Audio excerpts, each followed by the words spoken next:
네, 오늘 하이델베르크 교리문답 18주일입니다. 18주일로 넘어왔고 오늘 46문, 47문 함께 고백하도록 하겠습니다. 46문, 47문 주보를 참조하시기 바랍니다. 제가 질문을 읽겠습니다. 46문 하늘에 오르셨고라는 말로 당신은 무엇을 고백합니까?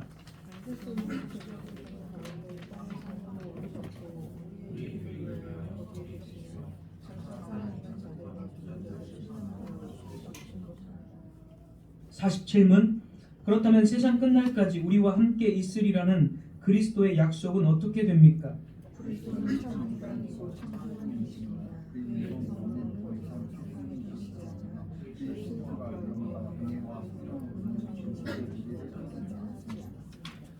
아멘. 오늘 그리스도의 승천에 관한 교리문답 말씀을 듣도록 하겠습니다. 지난주 45문답에서는 부활의 유익에 대해서 말씀을 들었습니다. 우리는 죽은 자들이었으나 그리스도의 부활로 인해서 다시 살아나서 생명을 소유한 사람, 그래서 부활한 사람들, 이미 부활한 사람들이 되었고, 또한 그리스도의 부활은 마지막 부활, 마지막 우리의 영화로운 부활에 대한 확실한 보증이 된다라고 말씀을 드렸습니다. 이것은 죽음이 지배하는 이 세상에서 우리들에게 주는 큰 위로입니다. 오늘은 그리스도의 승천, 즉 하늘로 올라가셔서 하나님 보좌 우편에 앉아 계신 것, 이 승천에 대해서 말씀을 드리려고 합니다. 그리스도의 승천 역시 우리에게는 큰 위로가 됩니다. 예수 그리스도께서는 부활 후 하늘로 오르셔서 하나님 앞에서 우리를 위해 중보하시는 중보자가 되어 계십니다. 지금도. 그분은 하나님 앞에서 우리를 변호하시고 중보하시는 유일한 중보자라는 것입니다. 현대 과학의 발달로 우주를 여행하고 온 그 우주인이 이런 식으로 말한 적이 있습니다. 우리는 우주를 여행하면서 아름다운 것들을 보았다. 우리는 아주 가까이에서 보았다. 우리는 대단히 감명을 받았다. 그러나 그 어느 곳에서도 하나님을 보지 못했다. 그들은 멋들어지게 하늘은, 이 우주는 텅 비어 있었다, 하나님은 없었다라고 결론을 내렸습니다. 그들의 결론은 엉겁결에 갑자기 튀어나온 것은 아닐 것입니다. 우리는 지금 21세기를 살아가고 있습니다. 과학이 정말 고도로 발달했고 이로 인해서 몇 광년 떨어져 있는 별들도 찾아냈고 우주의 지극히 세세한 부분도 다 탐사할 수 있게 되었습니다. 그래서 사람들의 세계관이 완전히 바뀌었습니다. 이 세상에서도, 그리고 이 우주의 공간에서도 하나님은 찾아볼 수 없다는 것입니다. 그렇다면 예수 그리스도께서 하늘로 올라가셨음을 어떻게 이해해야 합니까? 그리스도의 승천은 기독교인들이 만들어낸 이야기에 불과하며 일종의 신념으로 여겨야 합니까? 참으로 그리스도의 승천이 일어났다는 것은 우리에게 이해하기 힘든 일입니다. 그러나 이해하기 힘들다고 해서 그 일이 실제로 일어날 수 없다는 뜻은 아닙니다. 승천이 없다면 성경의 많은 부분은 거짓이 될 것이고 또 모순될 것입니다. 성경은 분명 그리스도의 승천의 사실을 통해서 그리스도의 사역의 큰 비중을 차지하는 것으로 봅니다. 승천은 그냥 부분적인 요소가 아니라 그리스도의 승천은 엄청난 중요한, 십자가의 죽음과 부활과 더불어서 승천은 엄청난 비중을 차지하는 그리스도의 사역이다. 그것이 성경의 관점이라는 것입니다. 하늘에서 이 승천하신 예수 그리스도는 하늘에서 당신의 구원 사역을 지금도 계속 하고 계십니다. 하늘에 계신 그분은 우리와 관련이 없지 않고 여기 지상에 있는 우리와 지속적으로 언제나 관련이 되어져 계십니다. 비록 멀리 떨어져 있는 것 같지만 그분은 항상 우리와 함께 계시기 위해서 하늘로 가셨습니다. 항상 계시기 위해서 그러면 더 남아 있어야 되는 게 아닌가, 우리가 이렇게 생각을 할 수 있는데 항상 계시기 위해서 하늘로 올라가셨다라는 것입니다. 그래서 그리스도의 승천에 대해서 오늘 세 가지를 좀 말씀을 드리려고 합니다. 첫 번째로 그리스도의 승천은 하나님께서 하신 약속의 성취입니다. 하나님께서 하신 약속의 성취. 사도 베드로는 사도행전 3장 21절 사도행전 3장 21절에서 이렇게 말했습니다. 하나님이 영원전부터 거룩한 선지자들의 입을 통하여 말씀하신 바 만물을 회복하실 때까지는 하늘이 마땅히 그를 받아두리라. 그는 예수 그리스도죠. 하늘이 예수 그리스도를 받아둔다. 이렇게 그리스도의 승천을 표현을 했습니다. 하늘은 예수 그리스도께서 들어오시는 것을 거절할 수가 없었습니다. 그리스도는 마땅히 지상에 남지 않고 마땅히 때가 되어서 승천하셔야 했습니다. 왜 그렇습니까? 하나님이 영원전부터 거룩한 선지자의 입을 통해서 말씀하셨기 때문에 약속, 이미 구약에서부터 약속을 하셨기 때문에, 따라서 그리스도의 승천은 성경을 이루는 일, 약속의 성취, 하나님 아버지의 약속을 성취하고 이루는 일이었기 때문입니다.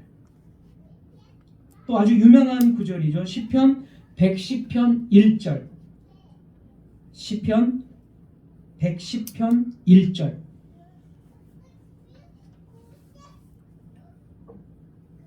제가 읽겠습니다. 다윗의 시인데요. 이 시편 110편 1절. 여호와께서 내 주에게 말씀하시기를 내가 네 원수들로 네 발판이 되게 하기까지 너는 내 오른쪽에 앉아 있으라 하셨도다. 자, 다윗의 시인데 여기서 여호와는 성부 하나님이십니다. 성부 하나님께서 내 주에게, 내는 다윗이죠. 다윗의 주에게 말했다는 거예요. 성부 하나님 여호와께서 내 주, 이 시는 다윗이 쓴 거니까 내 주는 다윗의 주를 말하는 거예요. 그래서 다윗의 주는 누굽니까? 예수 그리스도죠. 예수 그리스도, 메시아. 그러니까 성부 하나님께서 다윗의 주이신 예수 그리스도께 너는 내 원수들로 발판이 되게 하기까지 내 오른쪽에 앉아 있으라. 예수님에게 이미 다윗을 통해서 그렇게 말씀을 하셨습니다. 그래서 하나님 우편에 계신 예수 그리스도를 다윗이 예수님보다 1000년 전의 사람이니까 약 1000년 전에 약속을 하셨습니다. 그래서 예수 그리스도는 그 약속에 따라서 하늘로 올라가시고 하나님 우편에 앉아 계신 것입니다. 110편 4절, 이어지는 110편 4절도 보십시오. 여호와는 맹세하고 변하지 아니하시리라. 이르시기를 너는 멜기세덱의 서열을 따라 영원한 제사장이라 하셨도다. 여기서 너는 누굽니까? 아까 말한 다윗의 주 예수 그리스도, 메시아를 뜻합니다. 메시아인 예수 그리스도는 하나님의 아들, 너는 멜기세덱의 서열을 따라 영원한 제사장이라 하였다. 제사장들은 원래 죽습니다. 영원한 제사장이 될 수가 없어요. 구약에서 죽고 계속 제사장이 바뀝니다. 영원할 수가 없습니다. 구약에서. 하지만 예수님을 향해서는 너는 영원한 제사장으로 삼는다, 이 말이에요. 그럼 예수님을 영원한 제사장으로 삼겠다라고 하나님이 여기 보면 맹세를 했어요. 맹세를 했어요. 그러니까 예수님께서 하나님 우편에 앉은 중보자가 되신 것은 절대로 변하지 일시적인 순간으로만, 짧은 순간만 하는 것이 아니라 그렇게 하나님이 영원한 제사장으로 중보자로 세우셨다는 거예요. 110편에서 이미 1000년 전에. 그래서 예수님은 그 중보자의 사역을 감당하기 위해서 하나님 우편으로 승천하셔서 가셨다는 거예요. 영원히 제사장, 즉 중보자의 직분을 감당하시기 위해서. 따라서 예수님께서 지상 사역에서 자신의 백성들을 위해서 십자가에서 죽으시고, 그래서 지상에서 십자가의 사역을 다 마치셨을 때 그분은 어디로 가야 되죠? 영원한 제사장 직분을 감당하러 이 시편 110편의 말씀 그대로 약속대로 가셔야 돼요. 그러니까 지상에 머물러 있으면 약속을 이루지 못하는 거짓이 되기 때문에, 하나님의 약속을 이루지 못하는 거짓말이 되기 때문에 예수님께서 그 모든 지상 사역을 다 마쳤다면 하나님께서 그를 맹세를 하신 것처럼 하나님 우편에 앉히셔서 영원한 제사장으로서의 사역을 감당하게 하셔야 된다. 그것이 성경의 일관된 가르침이라는 거죠. 그래서 110편 1절도 마찬가지고 110편 4절도 마찬가지고 아까 사도행전 3장 21절도 다 구약의 약속에 따라서 예수님은 지상에 계시지 않고 하나님 우편으로 가셨다.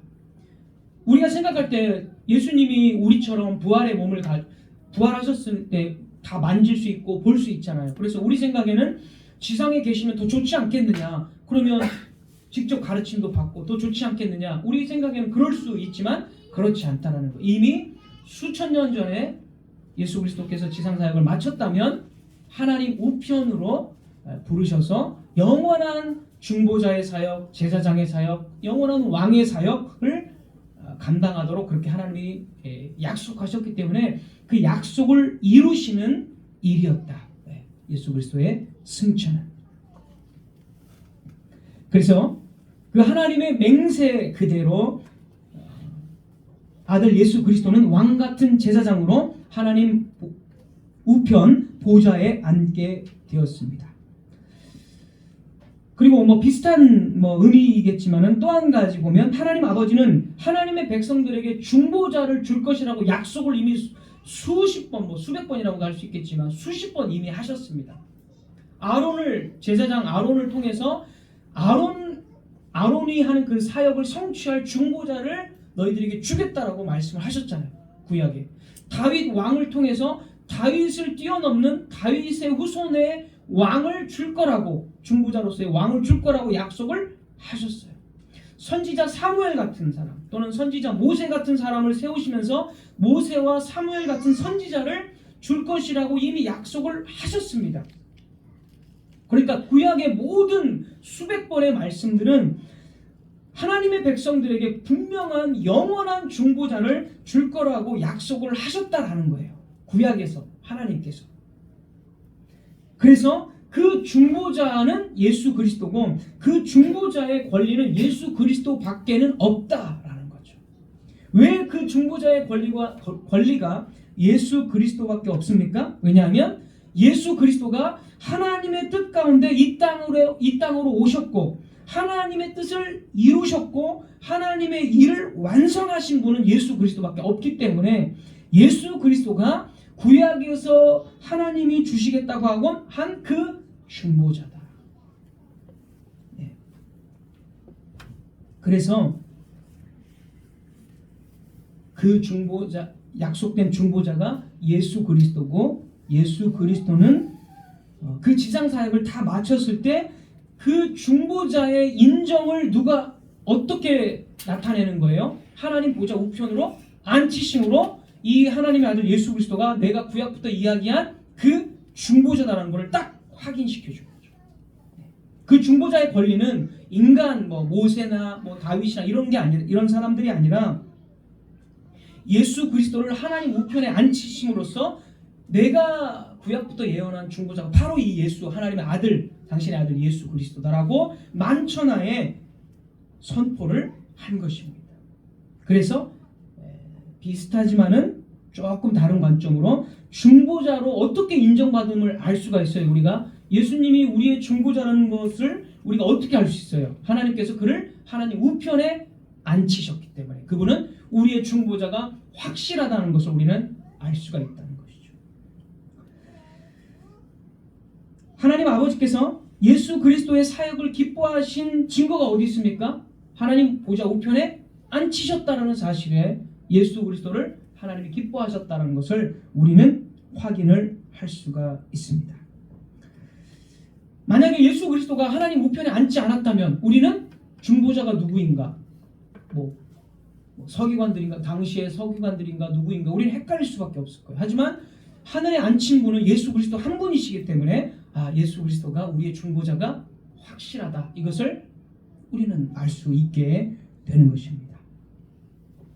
자, 그래서 약속과 성취의 관점으로 우리는 그리스도의 승천을 이해할 수 있어야 됩니다. 아주 중요한 내용입니다. 잘 여러분 이해를 하셔야 됩니다. 두 번째, 그리스도의 승천은, 그리스도의 떠나심은 우리에게 이제 유익이다라는 것입니다. 우리에게 유익. 우리 교리문답은 역시 승천도 그 유익이라고 말합니다. 46문에서 보면, 답을 읽어보면, 그리스도는 제자들이 보는 가운데 땅에서 하늘로 오르셨고 우리의 유익의 관점으로 역시 승천을 이야기하고 있다는 것입니다. 자, 우리는 살아가면서 많은 사람과 이별을 경험합니다.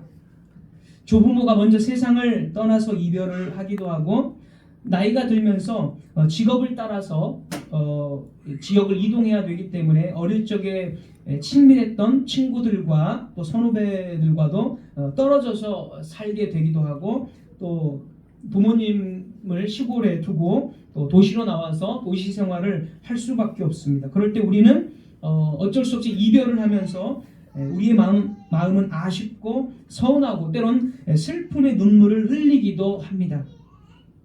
그래서 이 작별, 이별을 고한다는 것은 대부분의 사람들에게 슬픔과 서운함의 감정이 들게 합니다. 그런데 그리스도께서 떠나셨을 때 제자들은 오히려 그 반대로 기쁨에 사로잡혔다라는 것입니다. 누가복음 24장 51절에서 53절.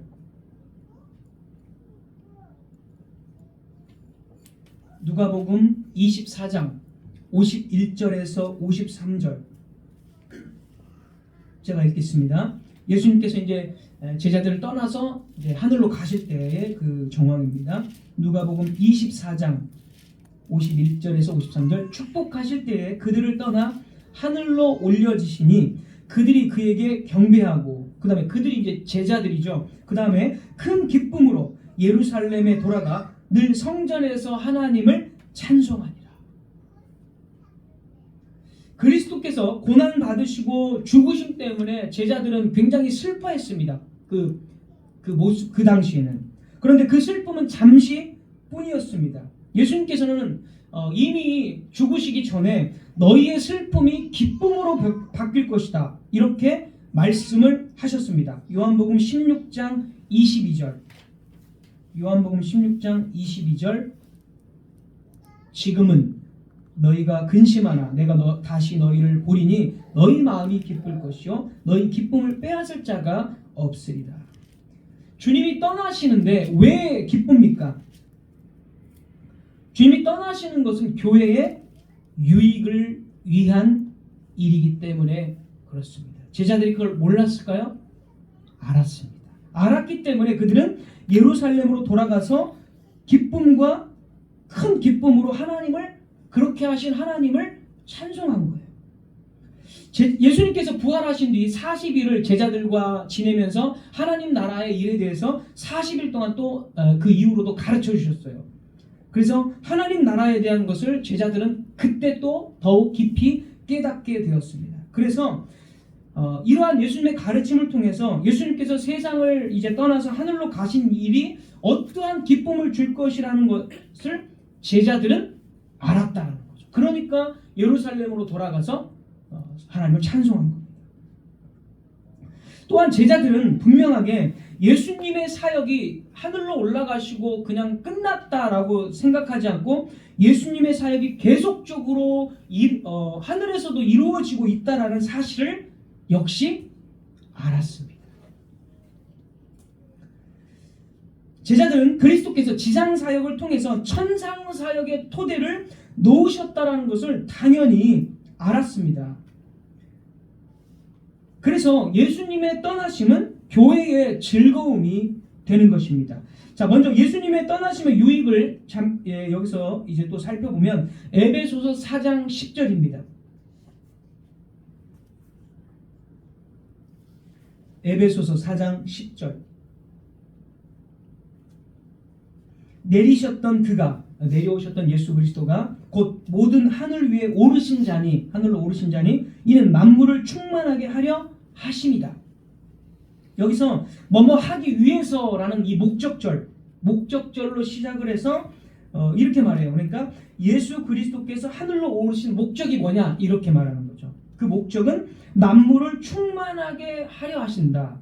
만물을 충만케 하기 위해서 하늘로 올라가셨다, 이런 뜻입니다. 그럼 만물을 충만케 한다라는 것, 이게 무슨 뜻일까요? 이것은 온 우주 가운데 예수 그리스도께서 충만하게 임재하시고 모든 만물을 다스리시고 그 예수 그리스도의 주권 아래 둔다라는 뜻입니다. 다시 한번, 만물을 충만케 한다는 것은 예수 그리스도께서 만물, 온 우주 가운데 임재해 계시고 그뿐만이 아니라 만물을 그의 주권과 그의 다스림, 통치 안에 두신다라는 뜻입니다. 그러니까 이 세상 사람들이, 지금 불신자들도 마찬가지겠지만, 불신자들이 생명을 유지하고 불신자들이 햇빛을 받고 비를 받고 봄에 따스한 어떤 햇빛, 이런 그 소생하는 봄의 계절을 맞이하고, 또 모든 동식물들이 다 살아가도록 할 수 있는 것은 왜 그러냐면, 이제 예수 그리스도가 만물의 통치자로서 충만하게 임재해 계시기 때문에, 그렇게 하나님 우편에서 그 일을 하기 위해서 가셨다는 거예요.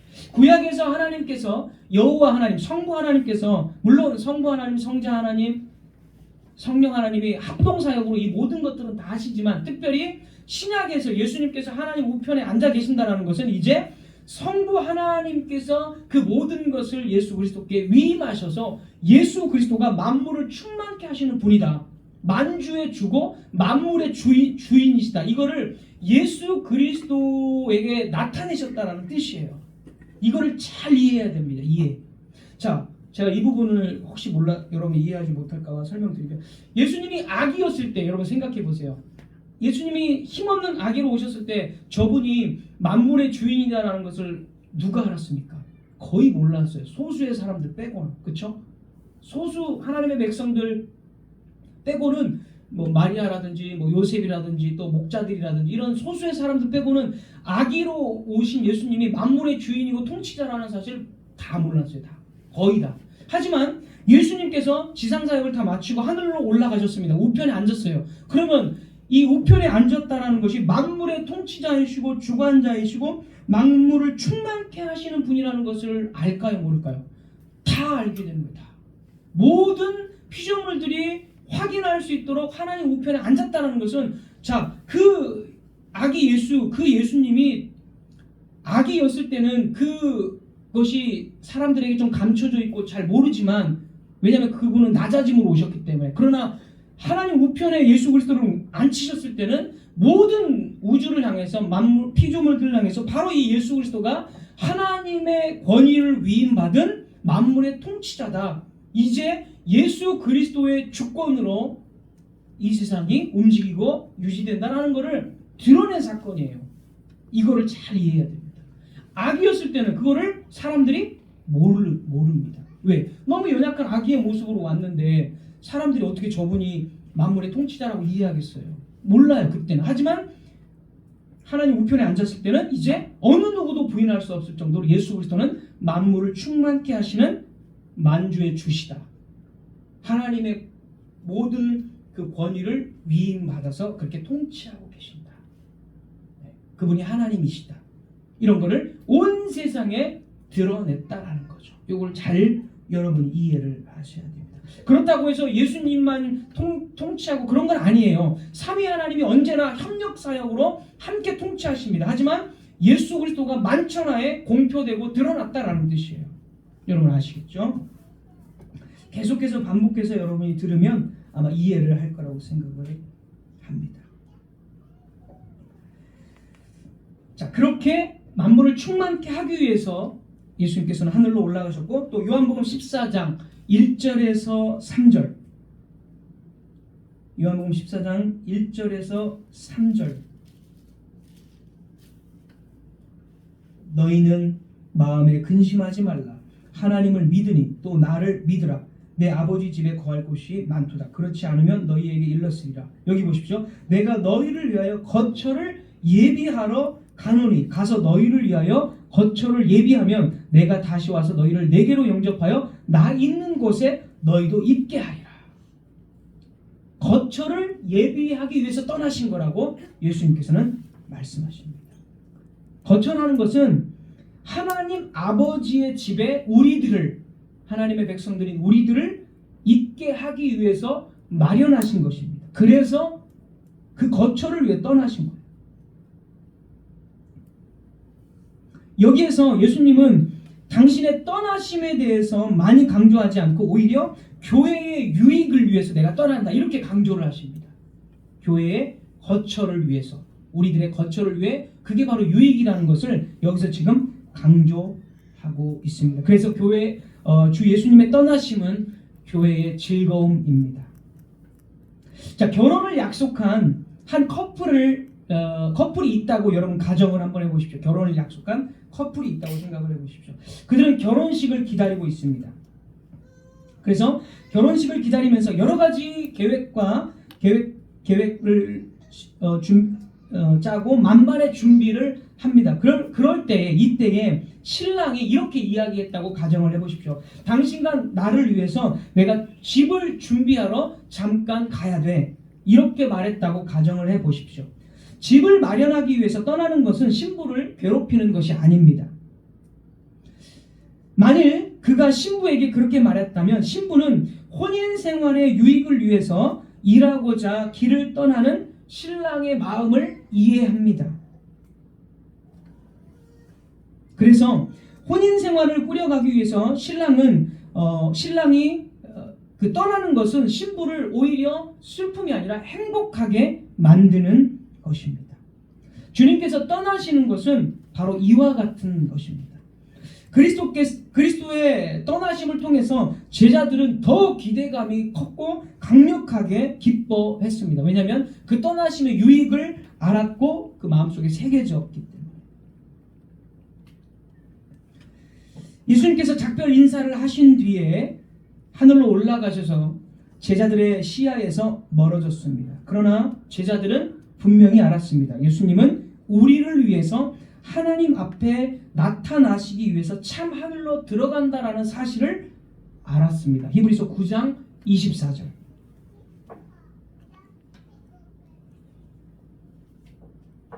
히브리서 9장 24절. 그리스도께서는 참것의 그림자인 손으로 만든 성소에 들어가지 아니하시고, 그러니까 지상에 있는 성전 여기에 들어가지 않으시고 하늘로 하늘에 들어가서 이제 우리를 위하여 하나님 앞에 나타나시고, 히브리서의 사도가 기록한 것처럼 제자들은 주님께서 참 하늘, 참 성소, 하늘에 있는 진짜 성소로 들어간다라는 것을, 우리를 위해서 들어간다는 것을 제자들은 당연히 알았습니다. 또한 하늘로 들어가셔서, 참 하늘로 가셔서 예수님께서 무엇을 하시는 것인지도 제자들은 당연히 알았습니다. 히브리서 7장 25절. 히브리서 7장 25절. 아까 우리를 위해 하나님 앞에 나타나시고, 히브리서 9장 24절은 하나님 앞에 나타나시고 이야기했고요. 7장 25절. 그러므로 자기를 힘입어 하나님께 나아가는 자들을 온전히 구원하실 수 있으니, 온전히 구원하실 수 있다. 그러니까 예수님께서 한 번 구원하고 너희들이 알아서 살아라 이게 아니에요. 한 번 구원하신 그 백성을 어떻게 해요? 온전히 구원. 그가 마지막까지 타락하지 않고 끝까지 구원을 하실 수 있도록 뭐 한다는 거예요? 하늘에서 중보하고 계신다. 온전히 구원하실 수 있으니 이는, 자 보십시오. 히브리서 7장 25절. 이는 그가 항상 살아계셔서 그들을 위해서 간구하십니다. 하늘에서 자신의 십자가의 사역을 통해서 구원하신 그 백성을 더 이상 관계하지 않고 끝나는 것이 아니라 그들이 어떤 고난을 만나고 어떤 유혹을 만날지 있잖아요. 인생을 살다 보면. 그럴 때 주님은 그를 포기하지 않고 온전히 구원하도록 어떻게 하는 거예요? 계속 보호하시고 간구. 제자들은 그것을 알았다라는 것입니다. 따라서 그리스도께서는 당신의 자녀들의 유익을 위해서, 그리고 일하시기 위해서 하늘로 들어가셨어요. 당신의 자녀들을 위해서 중재하시기 위해서 쉬지 않고 일하시기 위해서 하늘로 들어가셨다라는 것입니다. 우리가 주님을 섬기고자 했을 때 우리는 그렇게 우리 주님을 제대로 섬길 수도 없고, 우리는 죄를 안 짓고 싶어도 죄를 지을 수밖에 없습니다. 우리는 때로는 유혹을 만나고 여러 가지 환난을 만납니다. 하지만 우리는 그때 무엇을 생각해야 됩니까? 하늘에 계신 주 예수님께서 우리를 위해서 온전한 구원을 위해서 여전히 일하고 계신다.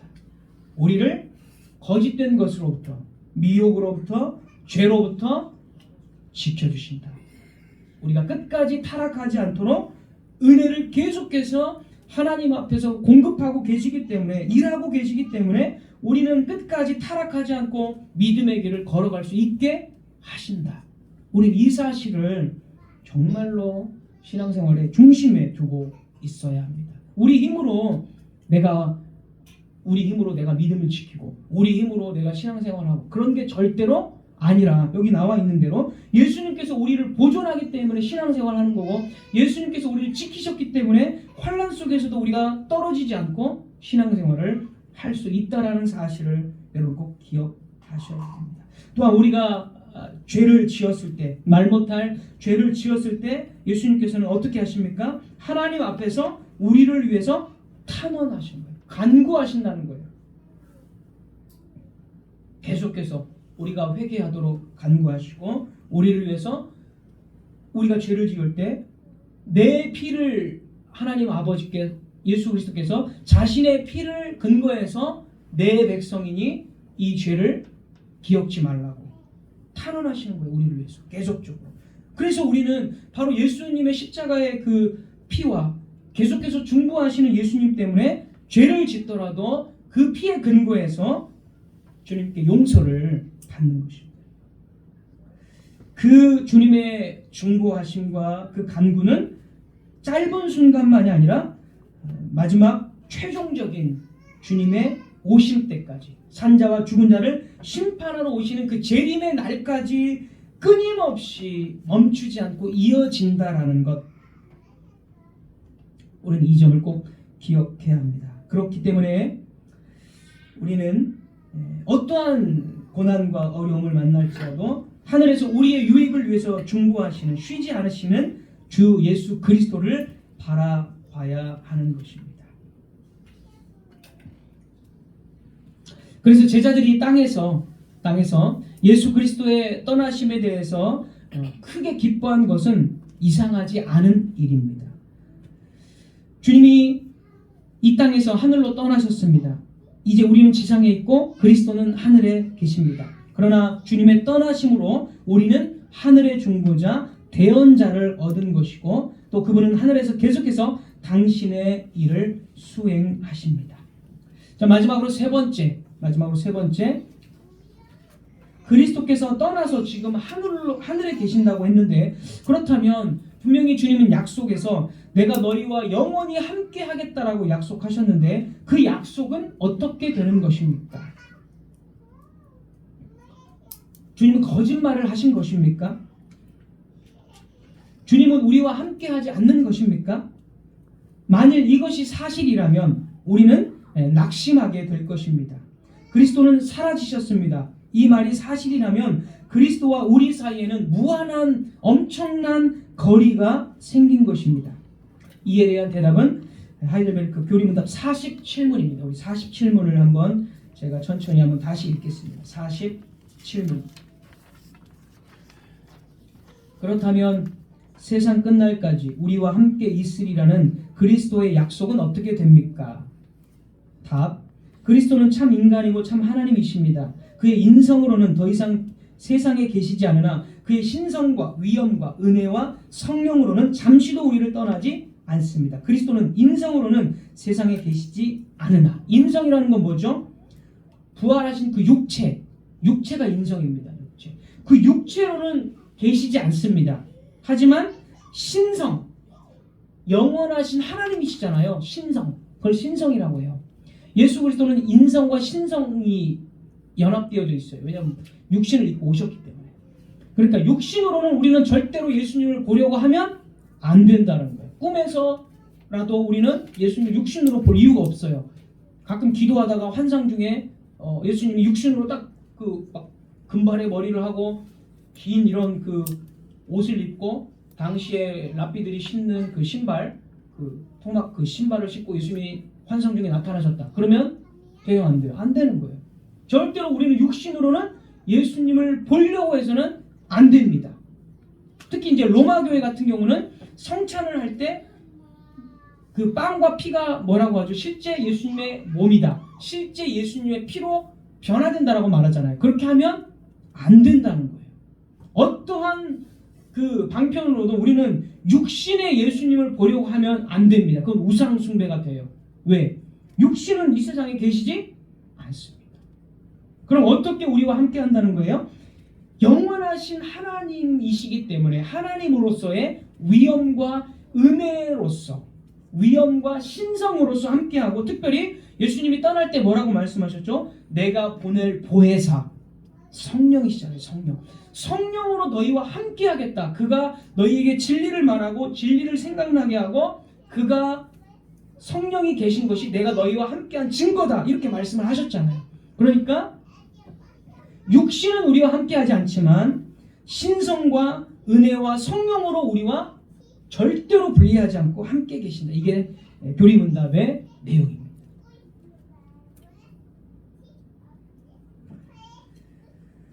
예수 그리스도의 몸, 즉 그리스도의 인성이 땅에서 들려져서 하늘로 올라갔습니다. 그의 인성과 관련해서는, 그의 부활체, 그 육신과 관련해서 우리는 실제적으로 작별을 고했습니다. 그리스도의 몸은 하늘에 계십니다. 참 하늘에 분명히 사람으로서 분명히 계십니다. 그러나 이 말이 그리스도께서 지상에 계시지 않는다라는 뜻은 아닙니다. 예수 그리스도는 은혜와 성령으로, 그의 신성으로 절대로 한순간도 우리와 떠나지 않고 우리를 고아처럼 내버려 두지 않으신다라는 약속을 지키셨습니다. 성령과 그의 신성의 위엄으로, 은혜로. 그래서 바울은 고린도전서 6장 19절에 이렇게 말합니다. 고린도전서 6장 19절. 너희 몸이 너희 안에 계신 성령의 전, 우리 안에 뭐가 있다고요? 성령이 계신다는 거예요. 우리 안에 성령이 계신다는 것은 예수 그리스도가 우리와 함께 한다라는 보증입니다. 그리스도께서 성령과 더불어 우리와 함께 계신다는 증거입니다. 칼빈은 기독교 강요에서 이렇게 말했습니다. 칼빈의 말을 인용하겠습니다. 하늘에 올라가심으로 그리스도께서 우리의 시야에서 육체적인 임재를 거두어 들이셨다. 육체적으로는 임재를 거두어 들이셨다. 이 말은 그분이 지상에 여전히 순례하고 있는 당신을 따르는 자들과 함께 계시는 것을 중단하셨다라는 말이 아니다. 말이 아니라 오히려 당신의 권능으로서 훨씬 더 직접적으로 하늘과 땅을 다스릴 것이란 말이다. 칼빈도 이렇게 지금까지 말씀드린 말과 말씀대로 일치하게 이런 맥락으로 말을 했습니다. 그리스도와 우리 사이의 물리적인 거리는 대단히 큽니다. 그는 모든 하늘들을 뚫고 올라가셨습니다. 그러나 그분은 이전보다 훨씬 더 우리와 가까이 계십니다. 하늘에서 그리스도가 지상을 다스리십니다. 그분이 당신의 모든 원수를 발 아래에 두실 때까지, 그분의 승리가 지상에서도 확연하게 다 드러날 때까지, 다시 오시는 그날까지 모든 것에 주도권을 쥐고 계시고 우리를 도우시고 책임지십니다. 우리를 끝까지 보호하시고 안전하게 지키십니다. 그분은 하늘에서 마지막 날을 향해서 또한 움직이고 계십니다.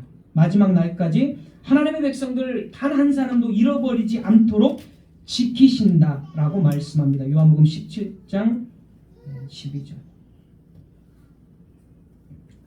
말씀을 맺겠습니다. 바로 이런 이유 때문에 우리 역시 제자들과 같이 승천하신 주님을 즐거워해야 합니다. 그분은 위엄과 존귀로 관을 쓰셨습니다. 곧 여러분은 그분의 실제 모습을 보게 될 것입니다. 우리의 비천한 몸도 그의 영광스러운 몸과 같이 될 것입니다. 모든 피조물이 본연의 자리를 차지하게 될 것입니다. 승천, 그것은 우리에게 즐거운 작별 인사입니다. 그분은 승천을 통해서 또 다른 새로운 시작을 만드셨습니다. 최고로 높으신 주님께서 장래에 당신에게로 우리들을 데려가실 것입니다. 영광스러운 미래가 우리들을 기다리고 있습니다. 이 영광은 하늘에 계신 그리스도를 바라보는 모든 자들에게 이 영광을 허락하실 것입니다. 기도하겠습니다.